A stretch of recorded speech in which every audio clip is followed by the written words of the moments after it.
নমস্কার সবাইকে। শম্পার পাঁচফোড়নের গল্প রান্নাঘরে আপনাদের স্বাগত জানাই। যারা ফেসবুক থেকে দেখছেন তাদের ফলো ও লাইক করার অনুরোধ জানাই, আর যারা আমার চ্যানেলটি এখনও সাবস্ক্রাইব করেননি তাদের সাবস্ক্রাইব করে পাশে থাকা বেল আইকনটি প্রেস করার অনুরোধ জানাই, যাতে আমি কোনো রেসিপি দিলে আপনাদের কাছে নোটিফিকেশন পৌঁছে যায়। এঁচোড় আমরা সবাই বিভিন্নভাবে রান্না করি। আজকে আমি যেভাবে এঁচোড়ের কালিয়া রান্না করব সেটি আপনাদের সাথে আমি শেয়ার করছি। এঁচোড় নিয়েছি এখানে আমি 500 গ্রাম। এঁচোড়টা খুব যে কচি তাও নয়, আবার খুব যে বড় তাও নয়, একটু একটু বীজ হয়েছে সামান্য। এই এঁচোড়টি কিন্তু কাঁচা, আমি ভালো করে কেটে ধুয়ে নিয়েছি একটা মাঝারি সাইজের আলু এইভাবে কেটে টুকরো করে নিয়েছি 2টো টমেটো, একটু গরম মশলা, জিরে, তেজপাতা, শুকনো লঙ্কা, আর এখানে নিয়েছি 5টা কাজু ও একটু পোস্ত। এবার এই গরম মশলাটা একটু শুকনো খোলায় আমি নেড়ে নেব।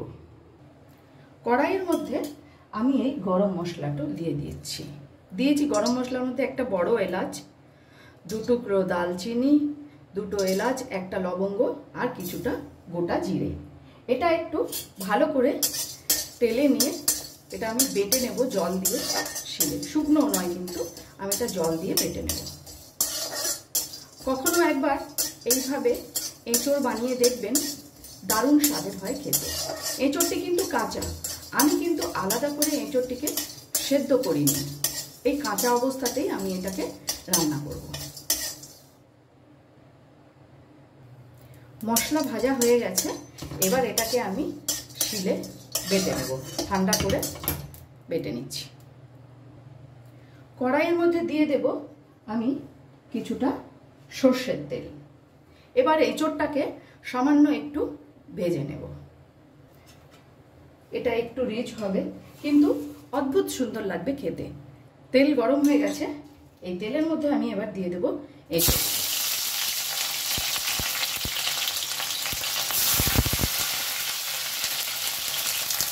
এবার এটাকে সামান্য একটু নুন দেব। এঁচোড়টা আমি এইভাবে একটু শুধু নুন দিয়ে ভেজে নিলাম। এবার এটাকে আমি তুলে নেব। আবারও কড়াইতে আমি দিয়ে দিচ্ছি কিছুটা পরিমাণ সর্ষের তেল।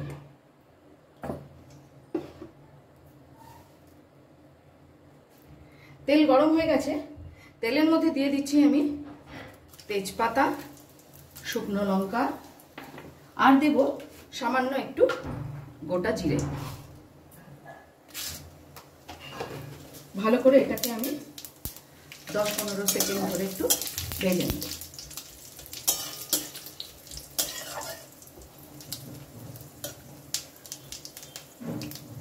এবার এর মধ্যে দিয়ে দিচ্ছি ডুমো করে রাখা আলু, ডুমো করে কেটে রাখা আলু দিয়ে দিলাম। আলু দিয়েও খুব ভালো করে এটাকে আমি লাল করে আলুটা ভাজবো। আলুটা ততক্ষণে ভাজাবো, আমি ততক্ষণে মিক্সিতে যে 2টো টমেটো রেখেছিলাম, টমেটো, একটু লঙ্কার গুঁড়ো, ধনের গুঁড়ো আর 1 চামচ আদা রসুন বাটা, আমার কাছে আগে থেকে বাটা ছিল, সেই আদা রসুন বাটাটা দিয়ে একটু পেস্ট করে নেব। আলুটাও লাল করে ভাজা হয়ে গেছে, এবারে এই ভাজাটার মধ্যে আমি দিয়ে দেব ভেজে রাখা এঁচোড়। গ্যাসের ফ্লেমটাকে এই সময় আমি একদম হাইতে করে দিলাম। ভালো করে আলুর সাথে এঁচোড়টা আমি মিশিয়ে নেব। আলু ভাজা হতে হতে আমার টমেটো, লঙ্কার গুঁড়ো, ধনের গুঁড়ো, আগে থেকে বেটে রাখা 1 চামচ আদা রসুনের পেস্ট আমি এর মধ্যে দিয়ে দিচ্ছি। এগুলো সবই আমি একসাথে মিক্সারে পেস্ট করে নিলাম। মিক্সার দেওয়ার জলটাও দিয়ে দিলাম। এবারে এর মধ্যে দেব আমি স্বাদ অনুযায়ী নুন,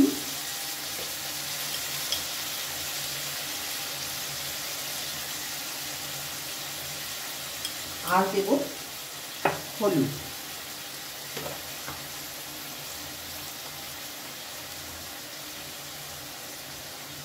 ভালো করে এটাকে কষাবো। গ্যাসের ফ্লেমটা কিন্তু আমার এই সময় হাইতেই রয়েছে। এঁচোড়টা কষাতে কষাতে আমি ততক্ষণে কাজু আর পোস্তর পেস্টটাও বানিয়ে নেব। আর গরম মশলার ভাজা গরম মশলাটা তো আমি আগে থেকে বেটেই নিয়েছি। এখন এর মধ্যে দেব সামান্য পরিমাণ চিনি।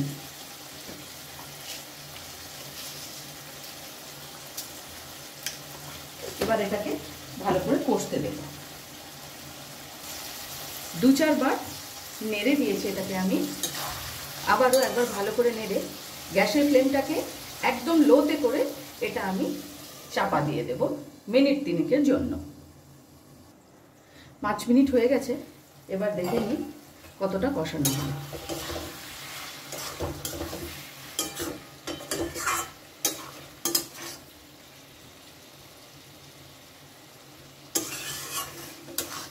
আমি কিন্তু এর মধ্যে কোনো জল ব্যবহার করছি না। এই অবস্থাতেই আরও 5-7 মিনিট আমি ঢেকে দেব।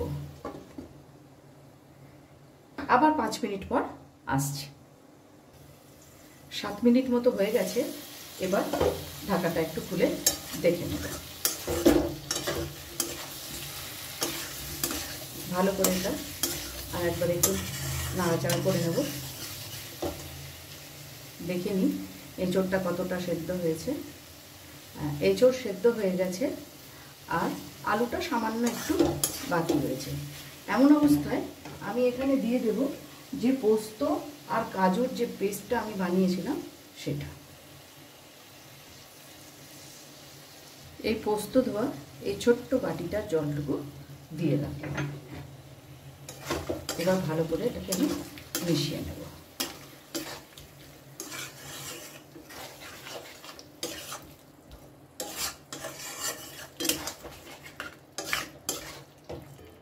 এটা মেশানো হয়ে গেছে। আবারও এটাকে আমি 2-3 মিনিটের জন্য ঢেকে দেব।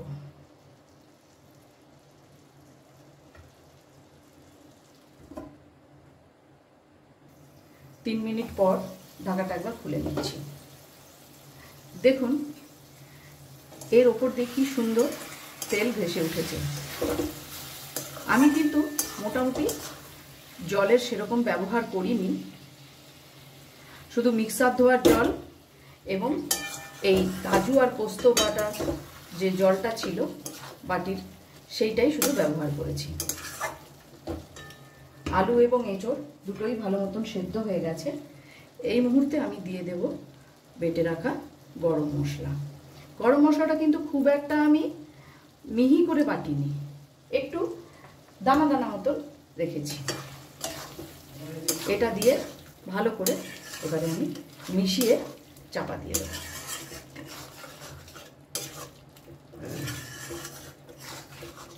এইভাবে একবার বিনা জল এবং বিনা এঁচোড় সেদ্ধ করে কাঁচা অবস্থায় এঁচোড় এইভাবে বানিয়ে দেখবেন, দারুণ সুন্দর লাগে খেতে। এটা চাপা দিয়ে দিলাম। 5 মিনিট স্ট্যান্ডিং টাইম। তৈরি হয়ে গেল এঁচোড়ের কালিয়া। ভিডিওটি আপনাদের কেমন লাগলো অবশ্যই কমেন্টস করে জানাবেন। আজ তাহলে এই পর্যন্তই। দেখা হচ্ছে সামনের ভিডিওতে অন্য কোনো রেসিপির সাথে। ভালো থাকবেন, সুস্থ থাকবেন।